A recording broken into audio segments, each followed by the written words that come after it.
We're super excited to have our guest speaker today. And it's a little different than usual because normally we host someone from another university, but today we get to have Marissa Sharif, who is a marketing professor at the Wharton School, visiting us. But we don't get to see her in person anymore, so it was still a treat. And she's going to be telling us about some of her research, past and present, on goal setting, which is why we had a goal-related joke. I think we can chat for like a minute or two more here, and then I think we normally start around 12:04, and we'll turn it over to Marissa. And then for all the regulars, you know how this works. She'll present until roughly 12:25, 12:30. Then Angela's going to be doing the Q&A today, and I will pop back in at the very last minute to say goodbye and tell everybody what's coming next week. So that's our plan. Anyway, Marissa told us she has no fun facts she's willing to share about herself, except that she's a great runner, which I think is an important fun fact, and she likes cold weather. But and a former all-around athlete, which is actually Angela and I relate because we don't have fun facts about ourselves either. So we're like, we're not fun. We have a lot of facts, but we're not fun. Actually, Marissa, I think this would be a good time to start sharing your slides and getting going. I don't know, Katie, like because right, she's got the title set out. So why don't we do it? Yeah, let's slideshow. Let's turn it over to you, Marissa. And we're so grateful to have you here, and we're excited for your presentation. Hi guys, thank you so much for the intro, Katie, and in general for hosting the seminar series. It's been super fun to hear about everyone's amazing research.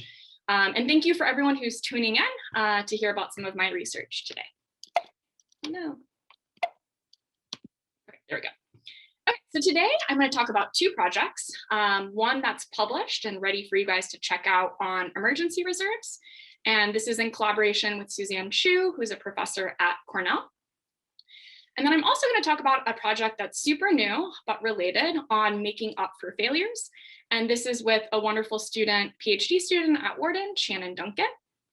And what both of these topics have in common is they're both about how to leverage flexibility to increase our persistence towards our goals, whether that's losing weight or becoming more fit or saving money. And in particular, they're about a specific type of flexibility, a flexibility that has some type of cost associated with it. And I'll get into that in a second. And so these projects started by noticing that people seem to really love having flexibility in their short-term goals. So we all love the idea of having a cheat day in our diet when one day of the week we can just eat whatever we want. And we also like to have flexibility in terms of maybe how much we work out in a given week, just in case life happens and we just can't make it to the gym. However, despite the appeal of flexibility, there are mixed results on how effective flexibility is in terms of persistence on our goals. And this often depends on what type of flexibility people are given, right? We can think about flexibility in a bunch of different ways in our goals. So for example, research by Shin and actually Katie here has looked at backup plans. And what they found is if people form a backup plan for what they're going to do if they fail at their original goal, they actually perform worse on that original goal than if they formed no backup plan at all. Other research has explored a specific type of flexible goal. So Scott and Nolis have looked at high-low goals. So for example, a goal of going to the gym 5 to 7 days of the week. And what they found is that people are more likely to re-engage with this goal, so try this goal again, but they don't necessarily perform better or persist while pursuing that goal. And then lastly, some research by John Bashirs and Katie again, so I like her work a little bit clearly, has found that if people are incentivized in a more flexible window, so anytime throughout the day to go to the gym, compared to a more narrow window, so like a 2-hour window, they persist more and go to the gym more while being incentivized and when that incentive is removed. So there's kind of various effects on flexibility in terms of persistence. Sometimes it's hurtful, sometimes there's no effect, and sometimes it's helpful. And so what I'm going to suggest is that one way we can ensure flexibility is effective is by placing some type of cost associated with using it. And in this talk, I'll talk about 2 ways of doing that. The first way I'm going to talk about doing that is through emergency reserves within your goals. And so we made up this term, so I'm going to explain what that means.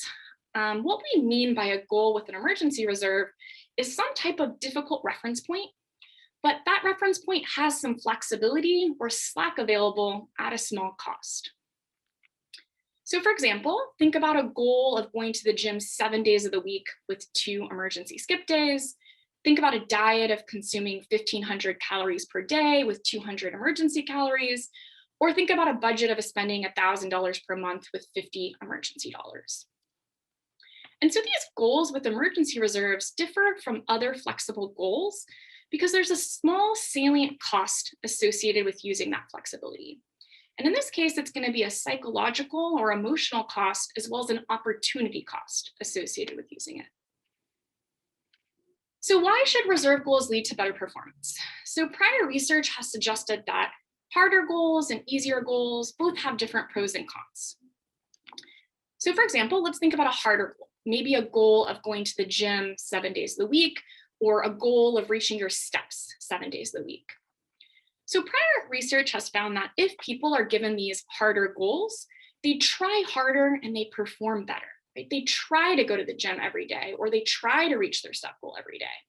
So that difficult reference point encourages them to kind of exert more effort. However, with harder goals, because they're inherently more difficult, people are also more likely to fail and then just give up completely, right? So they just stop going to the gym, or they stop trying to reach their steps. So in order to prevent that, we could give people a slightly easier goal, maybe a goal of going to the gym 5 days of the week, or reach their steps 5 days of the week. So with these easier goals, people are less likely to give up. They find them more attainable. However, they don't try as hard as those with harder goals, right? They don't try to go to the gym every day or reach their steps every day. And so what I suggest is that a reserve goal, so for example, a goal of going to the gym 7 days of the week with 2 emergency skip days, combines the benefits of both hard goals and easy goals. It encourages people to strive to reach that difficult reference point, to try to go to the gym every day, but also allows people to keep going in the face of a failure, right? They can always apply that emergency skip. So this effect is multiply determined, right? There's lots of stuff going on here, but we've kind of distilled it into at least 2 benefits that I've kind of alluded to here. The first one is that it encourages people to try to reach this difficult reference point, right? Try to go to the gym every day, try to reach their steps every day. And it also allows people to persist in the face of a failure. So let's kind of dig deeper a little bit into each of those benefits. So the first one, try to reach a difficult reference point. So you might be wondering, why would people do this, right? Why wouldn't they just use those emergency reserves that they have available?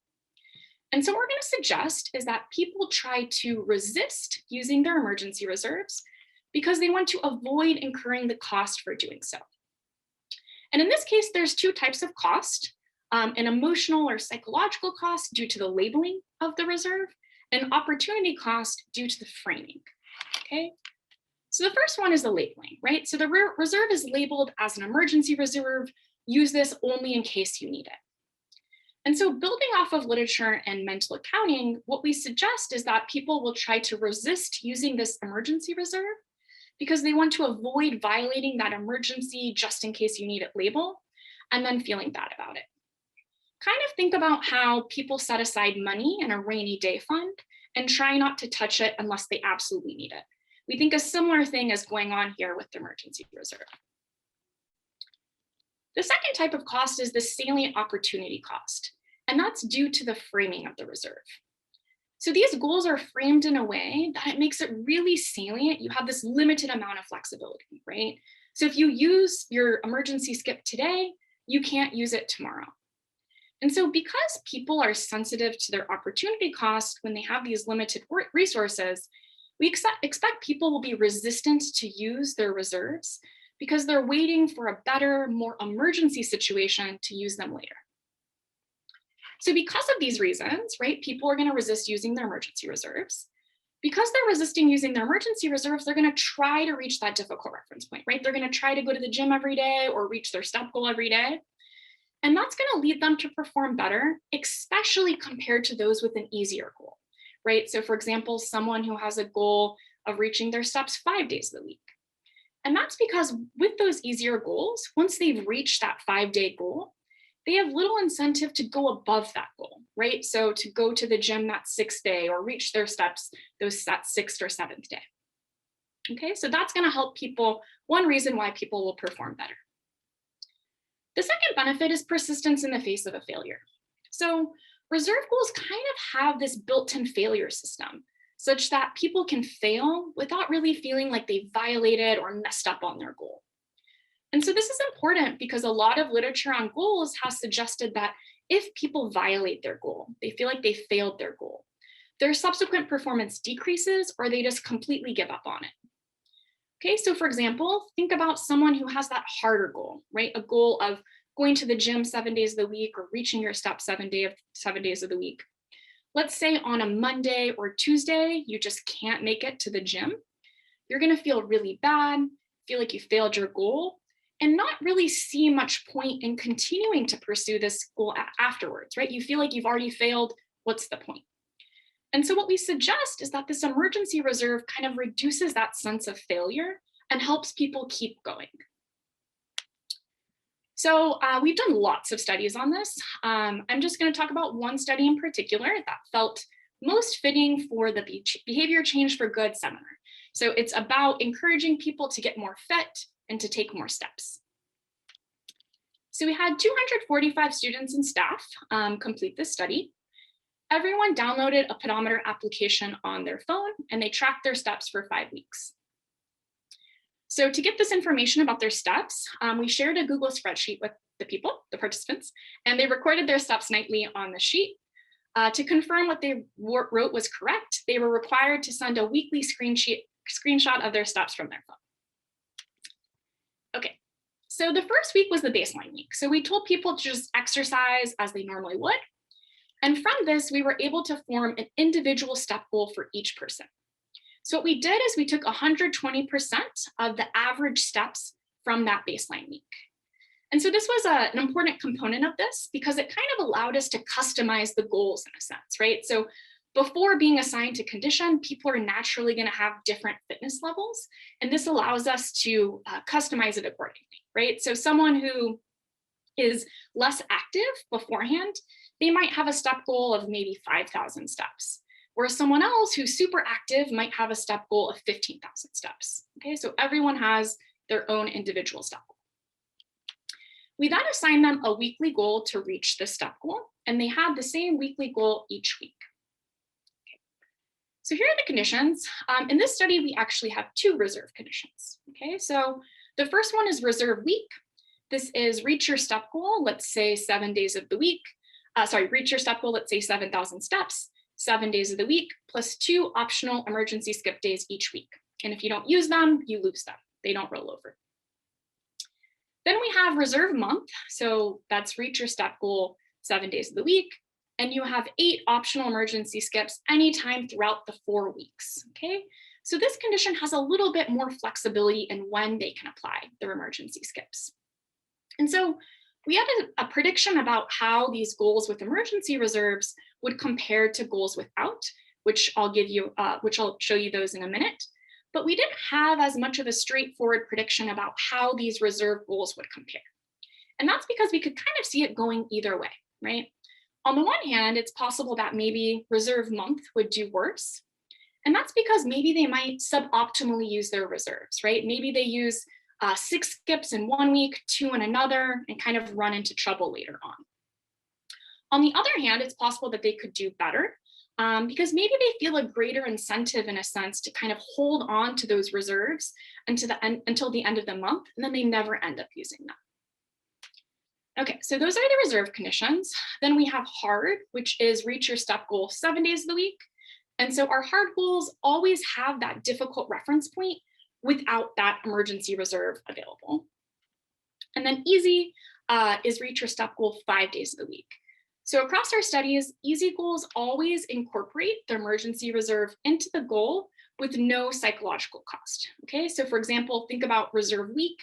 If people are not resistant at all to use those emergency skips, that would translate into a 5-day goal, right? So 7 minus 2 is 5. So it's important to note these are mere goals, okay? So of course we paid people to participate in the study, give us their information in terms of the number of steps that they took. However, they were not bonused or paid to reach these goals, okay? So these are just mere goals. So here are the results. On the y-axis are the average days per week that people reach their step goal. And on the X are the different conditions. Okay, so as a reminder, reserve week is reach your step goal 7 days of the week with 2 reserves per week. Reserve month is reach your step goal 7 days of the week with 8 skips per month. Easy is that 5-day goal and hard is that 7-day goal.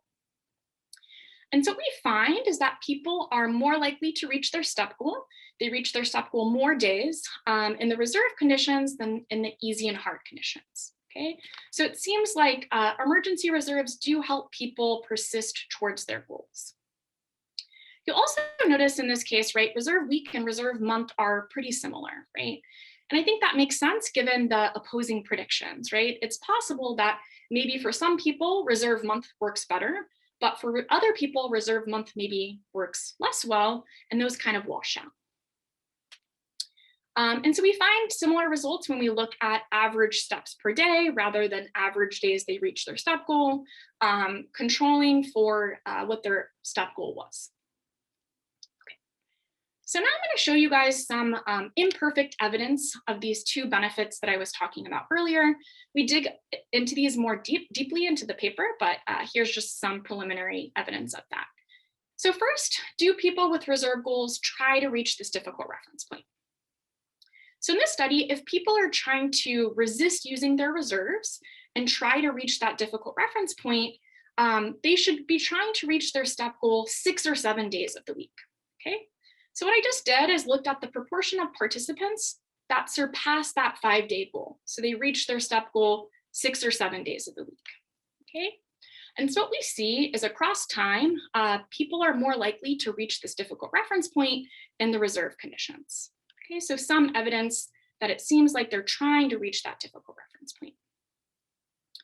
The second thing we looked at is the second benefit. Do people with emergency reserves persist more after a failure?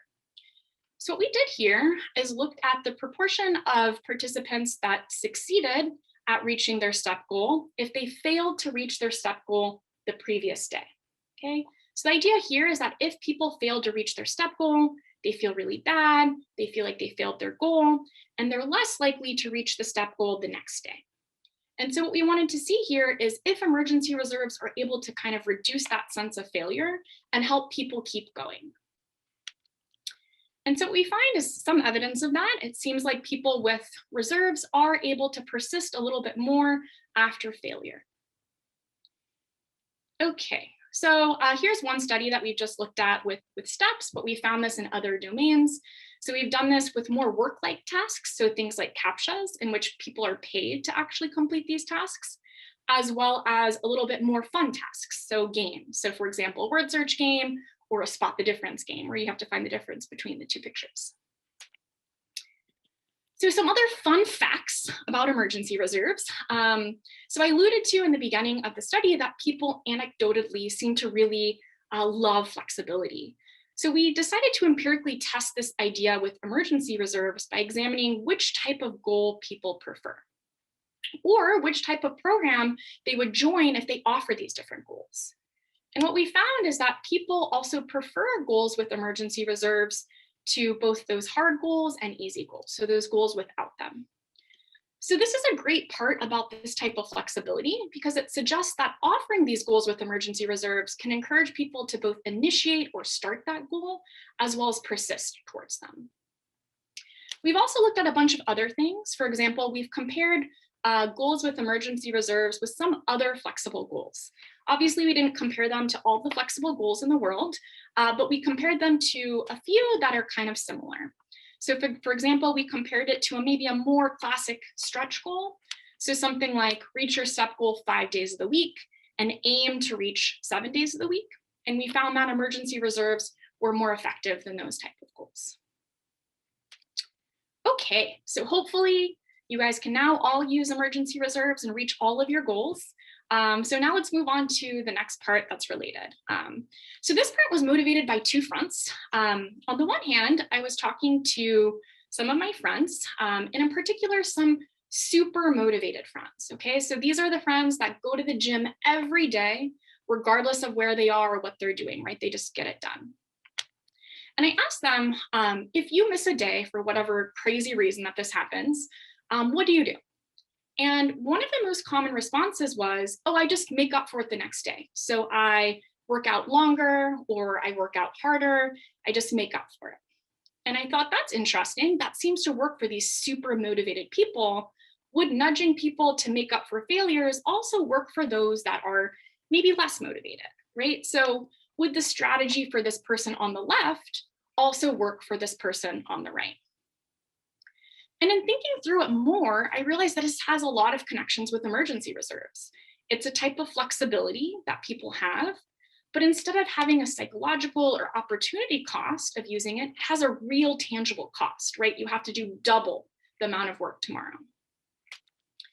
And I could imagine a bunch of reasons why this wouldn't work, right? So for example, if people know that tomorrow they can make up for the failure, they might be even more likely to not do it today, right?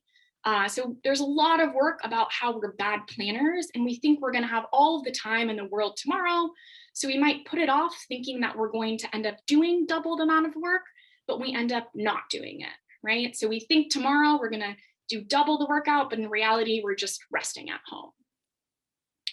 On top of that, if people do put off that workout thinking they'll do it tomorrow, they end up now with double the amount of work. So even if we had some small desire to work out today, now the idea of doing double might really demotivate us. However, on the other hand, that fear or that anticipation of having to work out tomorrow double might really motivate us to do it today. It kind of introduces a real consequence in a sense of not working out that might make us feel more accountable. Further, if we do fail, it might also reduce that sense of failure and loss of momentum by having the option to make up for it tomorrow. So we first examined this actually in the context of language learning. So we decided to do this because I'm personally trying to learn a language and it's very hard. So I thought this would be an interesting place to study it in. And second, unlike with encouraging people to take steps outside, people can learn a language in their home. So that is very helpful for during the times of COVID, as well as with different seasons like winter, which kind of throw things off. So we pre-registered this study and had 214 participants complete it. Everyone downloaded a language learning app on their phone.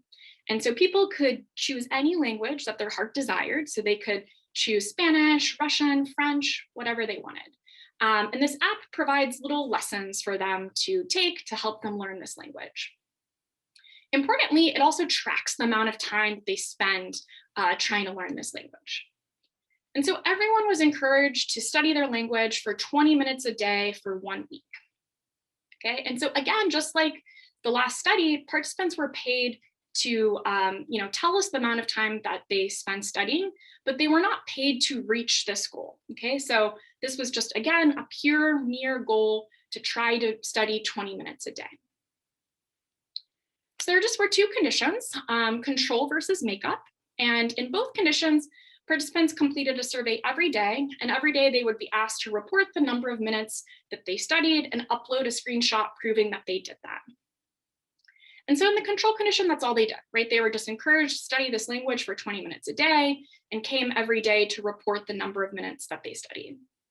In the makeup condition, the only difference was that they were reminded every day that if they failed to reach their study goal today, they could make up for it by just studying extra tomorrow. On top of that, they had the ability to reallocate their minutes to really make them feel like they had made up for that failure. And I'll show you that in a second.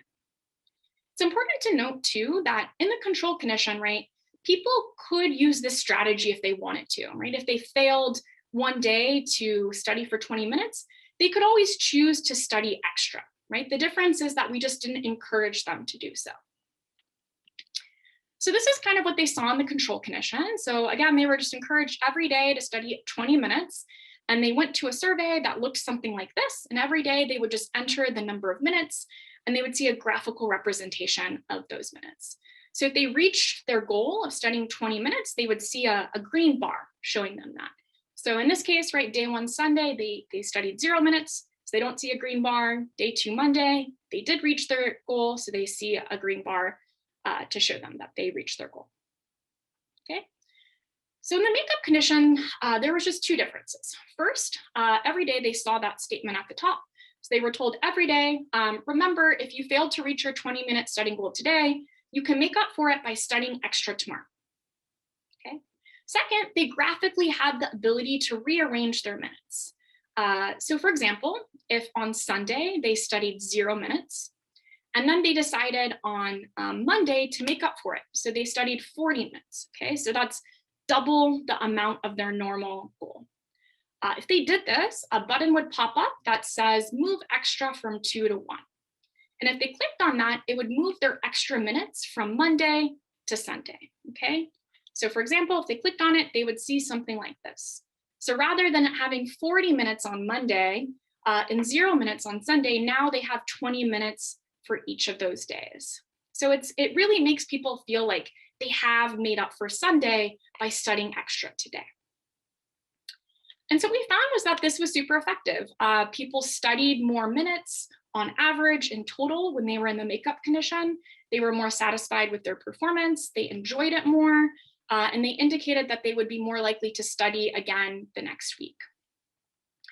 We also were able to replicate this in a different paradigm in which we had people do a fitness goal and made it a little bit harder. So we asked people to work out for 30 minutes per day. And what we found in that case was a similar effect, that this makeup condition led people to persist more. So overall, I hope I showed you guys a couple of interventions that can be helpful in reaching goals. Both of them have flexibility and a specific type of flexibility that has this kind of cost as part of it.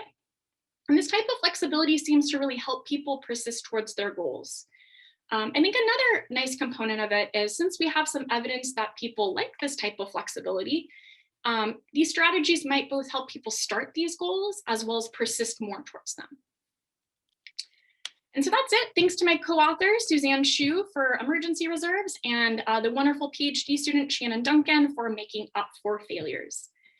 So that's it. Thank you. I'm happy to take questions. And here's my email in case you guys want to get in touch offline. Thank you so much, Marissa.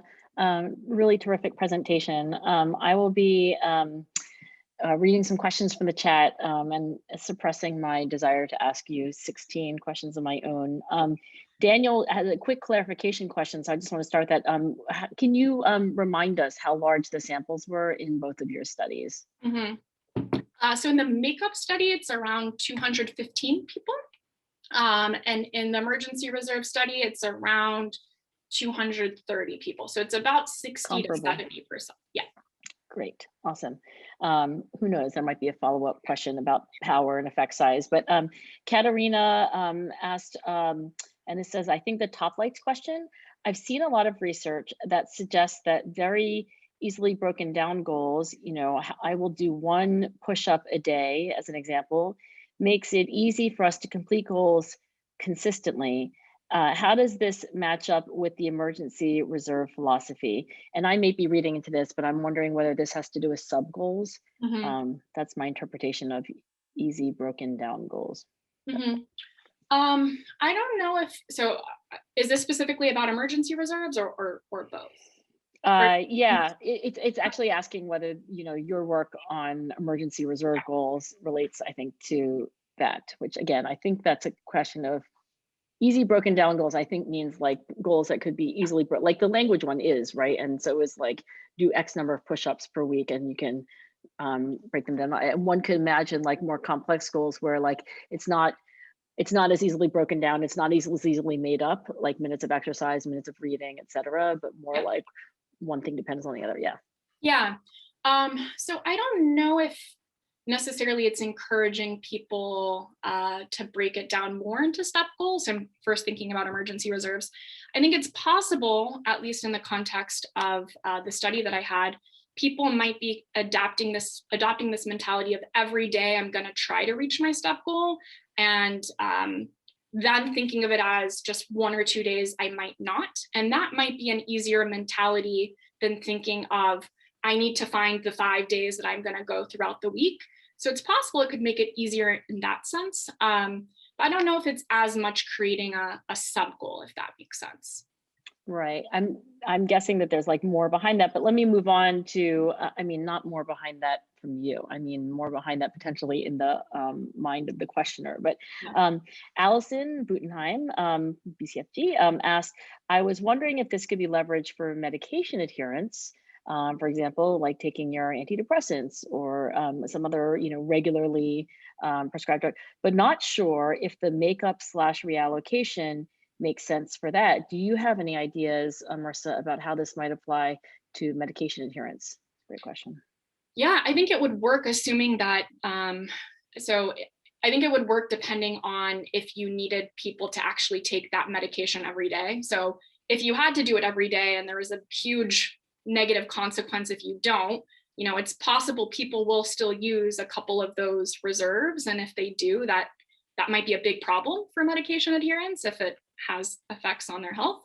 But in theory, if it was something where, they needed to do it 5 days of the week, I think 5 days of the week or more, I think it would work similarly. There's no reason otherwise. Could you imagine the scenario? I think because medication adherence is such a problem and there's so many people who they stop taking their fill in the blank and they literally don't come back to it at all. Yeah. I think you might still imagine a scenario where emergency reserves could still have just to get you back on track, even if it's not a 5 day a week, like if it really is a 7 day a week thing and you still have an emergency reserve, that could be better than the counterfactual of just sort of like, oh, I guess I'm not going to go do that ever again. Yeah. I mean, I think another positive thing about it is because people like it and they think it's more reasonable, they might be more likely to start taking that medication to begin with, right? So if people think about it as doing it, I have to do this every day, and that feels like too much, it's possible that this could help people, get started. Which, I know I think primarily we're thinking about how do people get people back on the wagon, but they could get on the wagon. Okay. There are a few questions that are related about using this strategy to do something versus not to do something that's desirable. For example, does having an emergency reserve goal work better for goals to do something like workout versus avoid doing something like not biting your nails, not taking a drink? Yeah, so I've only looked so far at to do. So we've looked at gym, tracking steps, and doing captchas, and we've done some stuff with games. So it's always been to do. We haven't done more of these inhibitory goals. In theory, it should work for both, but I could see a kind of different psychology possibly leading it to be a little bit different. We haven't tested it, so I'm not 100% sure, but I think it would work similarly. It just is a little bit harder to find studies in that domain. Right. It could work even better. Eamon Colvin, hi Eamon, asked, have you looked at emergency reserves for, well, this is related, but anyway, have you looked at emergency reserves for task execution, e.g., doing an easier or more pleasant workout at the gym twice per week versus task initiation, e.g., going to the gym 7 days a week with 7 reserve days? So I think this is like a proposal for a control condition. You already have the going to the gym 7 days a week with 2 reserve days, but how would that fare compared to, doing I think the example is doing an easier or more pleasant workout at the gym during the alternative, during the 2 days. Oh, okay. Tell me if I'm interpreting this correct. I could be not interpreting it correctly. So rather than having 2 days off, it's just those 2 days are better workouts, more fun workouts. Is that the idea? I think so. Eamon wanted to add that anecdotally, he can convince himself to go to the gym on a low energy day if he tells himself that he'll do an easier workout. Okay. So I think it's I don't know what the metaphor is, but less of an emergency reserve, but a kind of an easy pass day where you're I'm going to take it easy. Yeah. I like that term, easy pass day. So I think, okay, so with the emergency reserve, I think there's 2 parts of it, right? So one part is this opportunity cost element, right? So it's when will I use my easy pass, or when will I use my emergency reserve?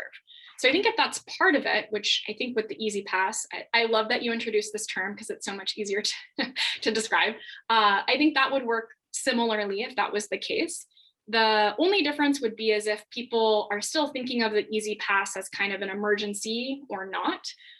If they're not, we find that kind of both the labeling and the framing both contribute to it, but both kind of have their own effect.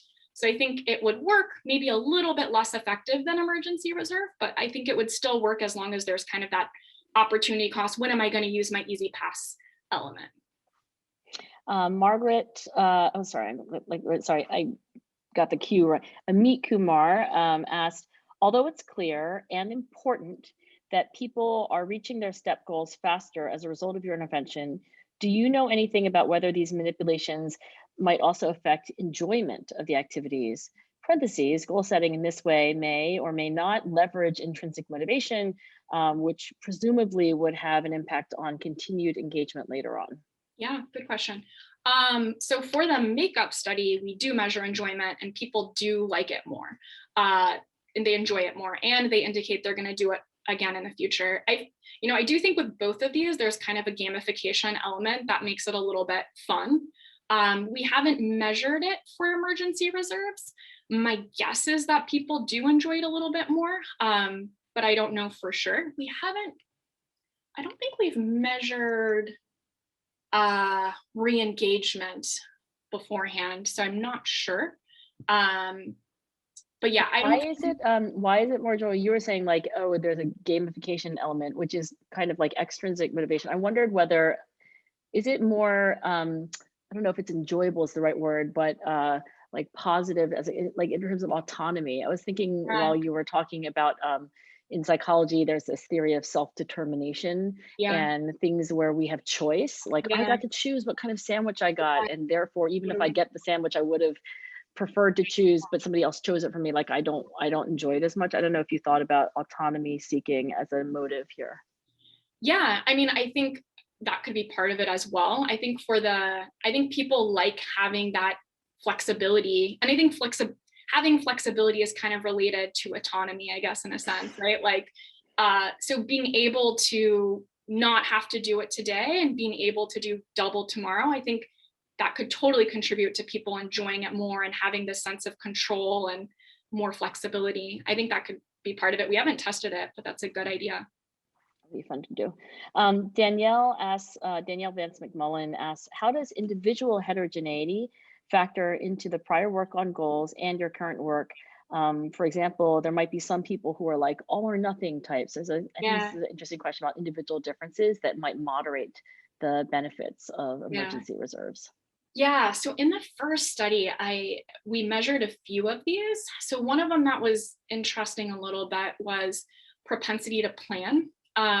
So how good are you naturally as a planner?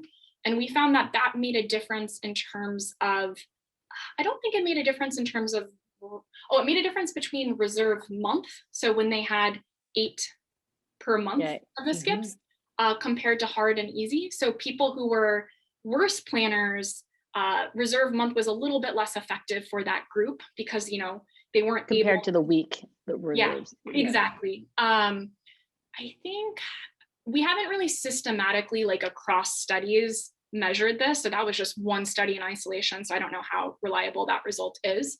But I think there could definitely be differences in terms of things like self-control or propensity to plan that could affect how effective emergency reserves are.